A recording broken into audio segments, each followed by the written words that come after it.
हमारी बात चल रही थी रिसोर्सेज के क्लासिफिकेशन को लेकर। तो next one is on the basis of ownership, and on the basis of ownership resources are classified into four category: individual resources, community resources, national resources and international resources. So very first we discuss the individual resources. These resources are privately owned by any individual. It means कि ये जो resources होते हैं इनको एक तरीके से हम ये बोल सकते हैं, पर्सनल बोल सकते हैं, प्राइवेट बोल सकते हैं, व्यक्तिगत बोल सकते हैं. इट मीन्स इन रिसोर्सेज के ऊपर जो कंट्रोल होता है वो एक फैमिली का हो सकता है और एक इंडिविजुअल पर्सन का भी हो सकता है. Many farmers on lands in village, there are peoples with land ownership. It means कि अगर हम गांव की बात करें और गांव में जो फार्मर्स हैं उनकी जो भी ज़मीन है वो उनकी पर्सनल है. इट मीन्स उनका इंडिविजुअल उनके ऊपर राइट है.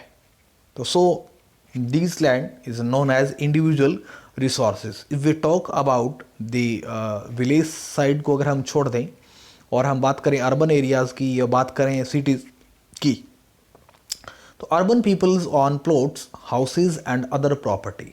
शहरों में लोगों के अपने घर होते हैं, अपने प्लॉट होते हैं और दूसरी कुछ प्रॉपर्टी भी होती है. Plantations, pasture lands, ponds, water, in wealth etcetera are some of the example of the resources ownership by the individual. It means कि अगर बात करें कुछ प्लांटेशन एरिया की बात हो सकती है, कुछ ग्रासलैंड की बात हो सकती है, किसी पॉन्ड की हम बात करें तो ये चीज़ें भी किसी की इंडिविजुअल हो सकती हैं. Community resources, community resources it means a group of people having the ownership. There are resources which are available to all the members of the community. कि ये रिसोर्सेज पूरी सोसाइटी के लिए या पूरी कम्युनिटी का इनके ऊपर अधिकार होता है, पूरी कम्युनिटी का इनके ऊपर एक तरीके से कंट्रोल मान लीजिए, या पूरी कम्युनिटी इनको यूज़ कर सकती है.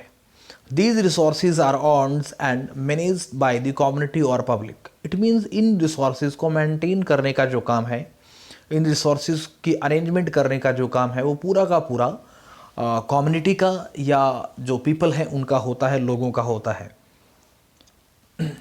Village commons, grazing grounds, burial grounds, village ponds, etc. Public park, picnic spots, playgrounds in urban areas are de facto accessible to all the peoples living there. It means कि गांव की अगर बात करें, ग्रेजिंग ग्राउंड की बात हो सकती है, शमशान भूमि की बात कर सकते हैं, या गांव के किसी पोन्ड्स की बात की जा सकती है. इट मीन्स तालाब वगैरह जो भी हैं, ठीक है. और if we talk about the city side, तो वहाँ पे जो भी पिकनिक पार्क्स हैं, पब्लिक पार्क्स हैं, प्ले ग्राउंड्स हैं, उन सब की केयरिंग करने का जो काम है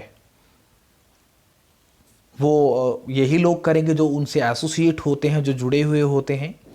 और ये सारे रिसोर्सेज उन सब लोगों के लिए अवेलेबल रहते हैं, एक्सेसिबल रहते हैं जो इनसे जुड़े हुए होते हैं. Now we talk about the national resources. It means resources are in a country. एक देश के अंदर जो रिसोर्सेज होते हैं और एक देश की बाउंड्री में जो रिसोर्सेज होते हैं उनके ऊपर एक देश का कंट्रोल जो होगा उसे नेशनल रिसोर्सेज कहा जाएगा.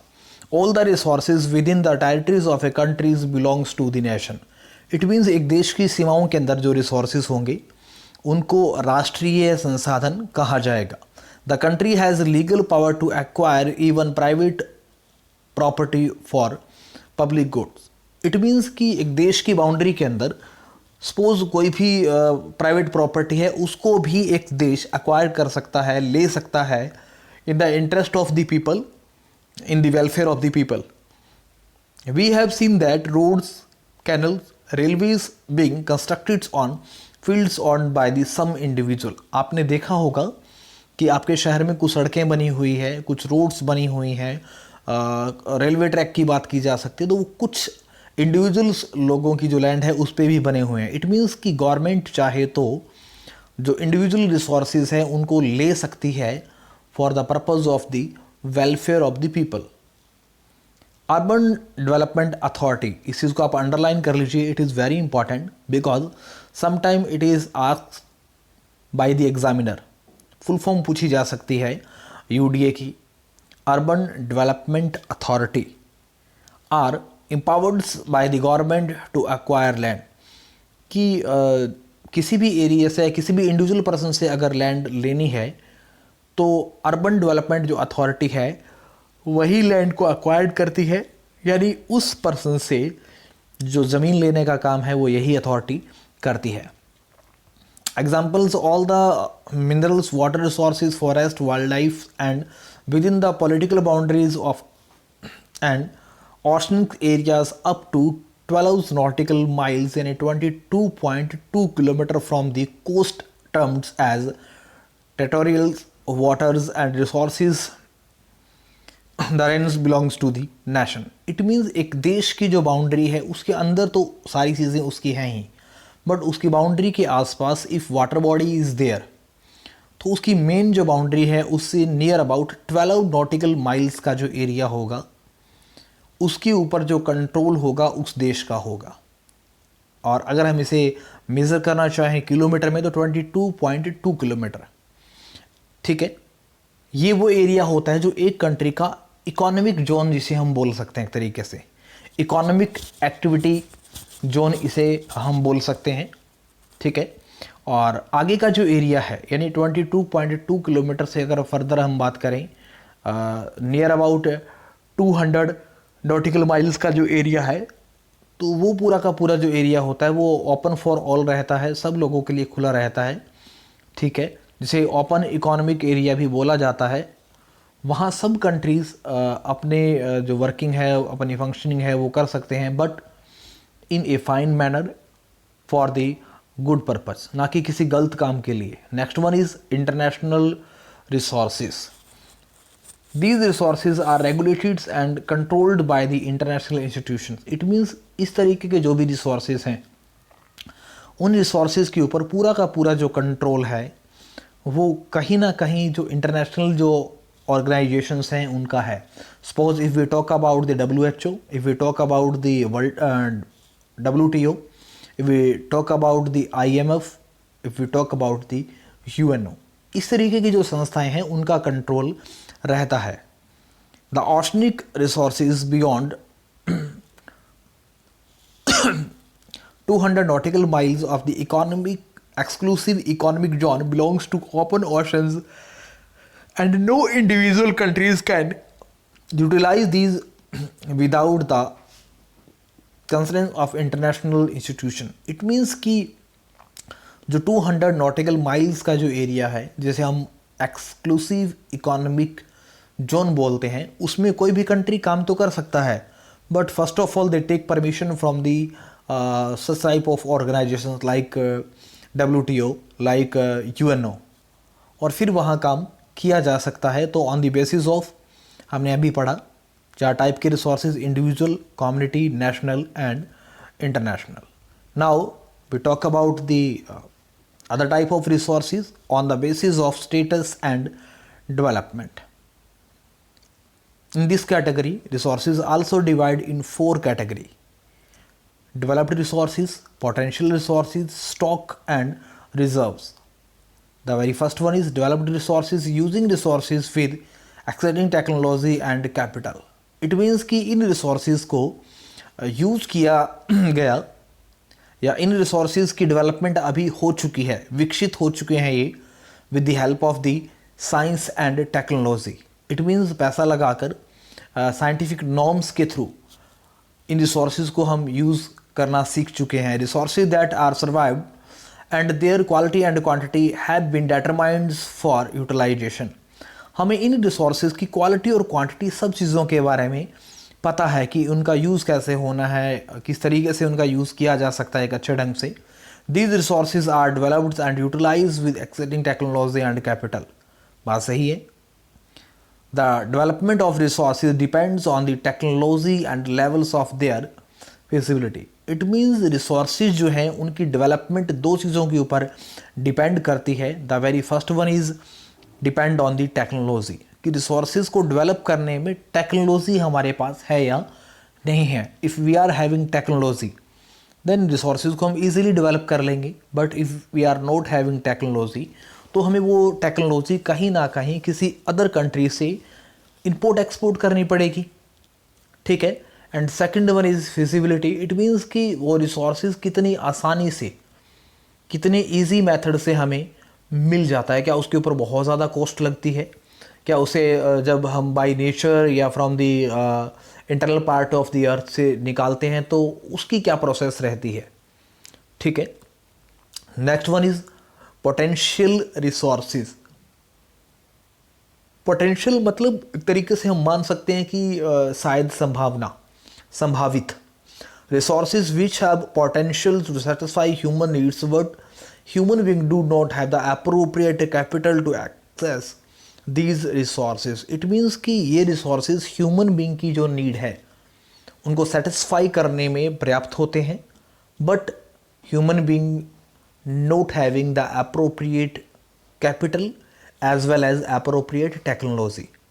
ह्यूमन बीइंग के पास उतना पैसा नहीं होता, या यूँ कह लीजिए कि उसके पास उतनी अच्छी क्वालिटी की टेक्नोलॉजी नहीं होती। For example, the western part of India, particularly Rajasthan and Gujarat, have enormous potential for the development of wind and solar energy, but so far these have not been developed properly. अगर हम बात करें India में ही, राजस्थान की बात करें या गुजरात की बात करें, विंड एनर्जी को वहाँ यूज़ किया जा सकता है, वाटर एनर्जी को वहाँ यूज़ किया जा सकता है, but we are not having proper या अप्रोप्रिएट कैपिटल या अप्रोप्रिएट टेक्नोलॉजी, सो उनका प्रॉपर यूज़ हो ही नहीं पा रहा। Next one is stock. Stock means एक तरीके से मान के चलें आप, स्टोर मान के चले, जिन चीज़ों को स्टोर किया गया हो एक तरीके से, ठीक है। Resources which have the potential to satisfy human needs but human being do not have the appropriate technology to access these in including among stock. It means कि जो रिसोर्सेज हैं या इस तरीके के जो रिसोर्सेज हैं वो ह्यूमन बीइंग की नीड्स को तो सेटिस्फाई कर सकते हैं, बट ह्यूमन बीइंग के पास उस तरीके की टेक्नोलॉजी ही नहीं है, या यूँ कह लीजिए कि उन रिसोर्सेज को यूज़ करने के लिए we are not familiar with a proper technology, ठीक है। और जब हमारे पास टेक्नोलॉजी होगी तो हम उन रिसोर्सेज को यूज़ कर लेंगे। For example, water is compound of to gases, hydrogen and oxygen. Oxygen can be used as a rich resource of energy. या hydrogen can be used as a rich source of energy. It means कि हमारे पास water resources है, हम जानते हैं कि वो दो चीज़ों का कंपाउंड है, one is oxygen and one is hydrogen, and hydrogen can be used for energy, but due to the lack of technology हम ऐसा नहीं कर पा रहे हैं। हम जो हाइड्रोजन है उसकी एनर्जी को यूज़ ही नहीं कर पा रहे, but we do not have advance technical know how to use of this purpose, hence it can be considered as stock. It means कि हमारे पास रिसोर्सेज तो हैं, पर हमें उनको यूज़ कैसे करना है, how to use such type of resources, such type of stock. तो फिर उन्हें हम किस में कंसिडर करेंगे, स्टॉक में कंसिडर करेंगे। Next one is reserve. Reserve are the subset of the stock, यानी जो रिजर्व्स हैं वो एक तरीके से सबसेट हैं किसका, स्टॉक का। These reserves can be put into use with the help of the existing technology know how, but their use has not been started. It means कि इन रिसोर्सेज को यूज़ करने के तरीके तो पता हैं, ठीक है, उनको कैसे यूज़ करना है वो तो पता है, पर उस टेक्नोलॉजी को अभी तक इंट्रोड्यूस किया ही नहीं गया, ठीक है।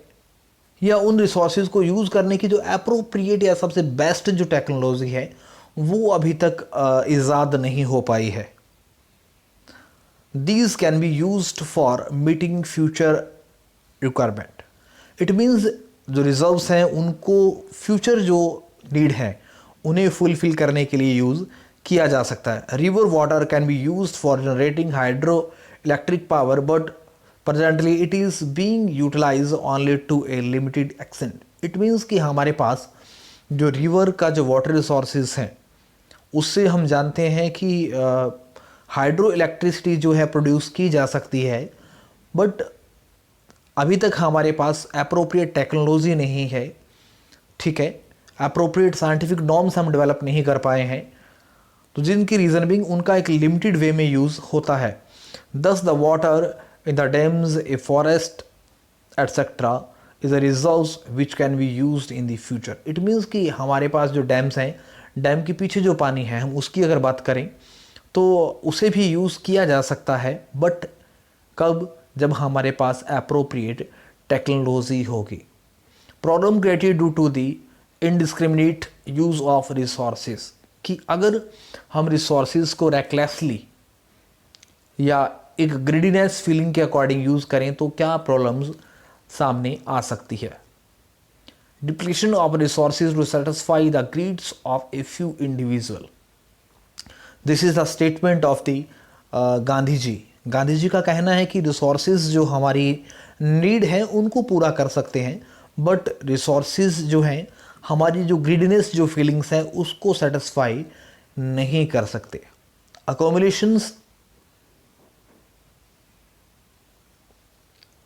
देखिएगा, accumulations of resources in few hands which in terms divide the society into two segments, have and have not, rich and poor। it means जो resources हैं अगर हम उनके वितरण की बात करें, उनके accumulation की बात करें, तो resources हैं वो दो तरीके से डिवाइड हैं। एक वो लोग जिनके पास resources हैं और दूसरे वो लोग जिनके पास resources नहीं हैं।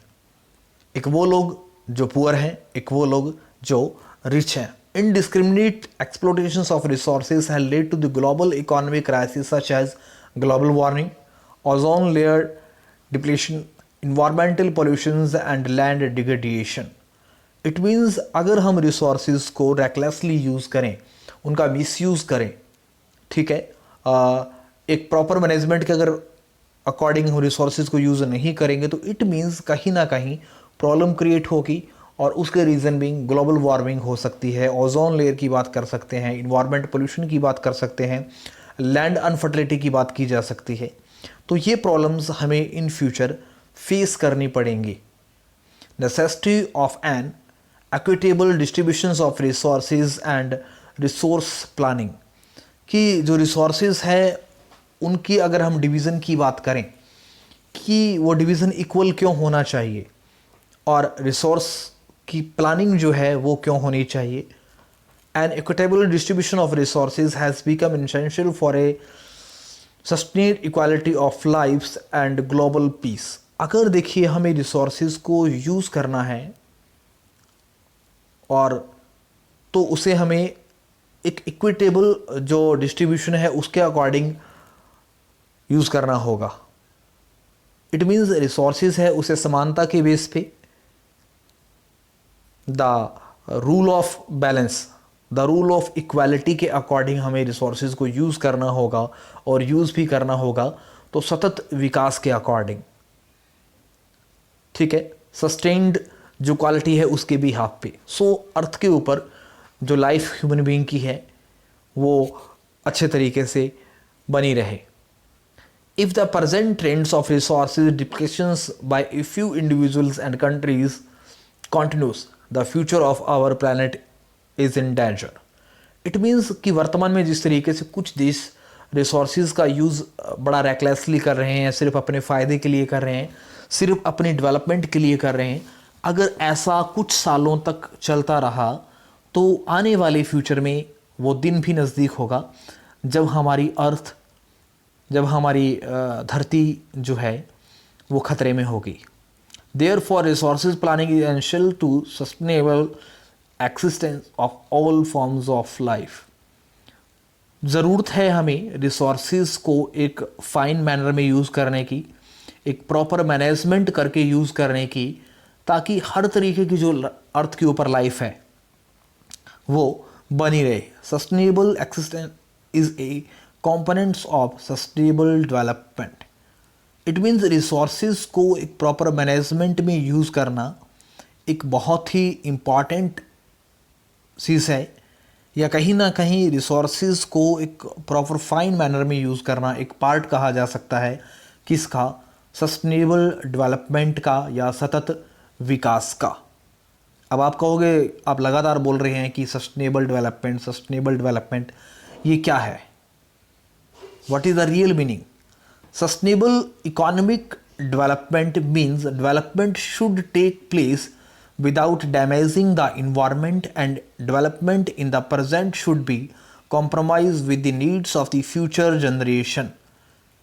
It means कि जो भी अगर हम सतत आर्थिक विकास की बात करें तो इसका सीधा सीधा मीनिंग ये होता है कि हम हमारी डेवलपमेंट भी करें, हमारी जो नीड्स हैं उनको भी पूरा करें, बट इसका मतलब ये नहीं है कि आने वाली जो हमारी जनरेशन्स हैं, आने वाली जो हमारी पीढ़ियां हैं, हम उनकी नीड्स के लिए रिसोर्सेज को ना छोड़ें या हमारी जो ज़रूरतें हैं उन्हें पूरा करने के लिए हम इन्वायरमेंट को टोटली पोल्यूट कर दें।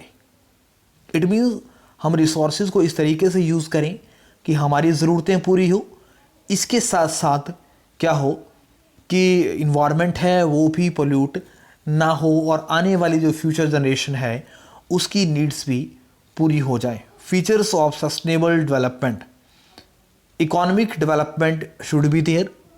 इट मीन्स कि आर्थिक विकास होना भी ज़रूरी है। Development should be there without damaging environment, यानी विकास होना चाहिए but without pollution, without damaging our environment. पर्यावरण को बिना कोई नुकसान पहुंचाए हमें कोशिश करनी होगी कि हमारी डेवलपमेंट हो। Save source for future generation या save resources for future generation.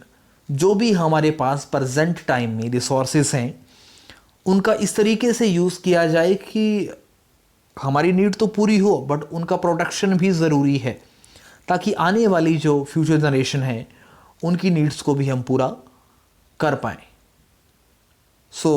आज की इस वीडियो में इतना ही। आज की वीडियो में हमने बात की the meaning of resources, meaning of development and types of resources on the basis of origin, on the basis of ownership, on the basis of development. और हमने पढ़ा कि inter relations with technology, institutions and physical environment. उम्मीद करूँगा कि आपको मेरी video पसंद आ रही होंगी और मेरी वीडियो से आप लोगों का जो सिलेबस है वो कवर हो रहा होगा। इसी तरीके से मैं लगातार अपने YouTube चैनल पे वीडियो लगातार डालता रहूँगा ताकि आप लोगों की जो पढ़ाई है वो लगातार चलती रहे। आई होप कि आप लोग मेरे YouTube चैनल को लाइक करेंगे, शेयर करेंगे और सब्सक्राइब करेंगे ताकि इसी तरीके की वीडियोस आप लोगों को लगातार मिलती रहे। जय हिंद, जय भारत।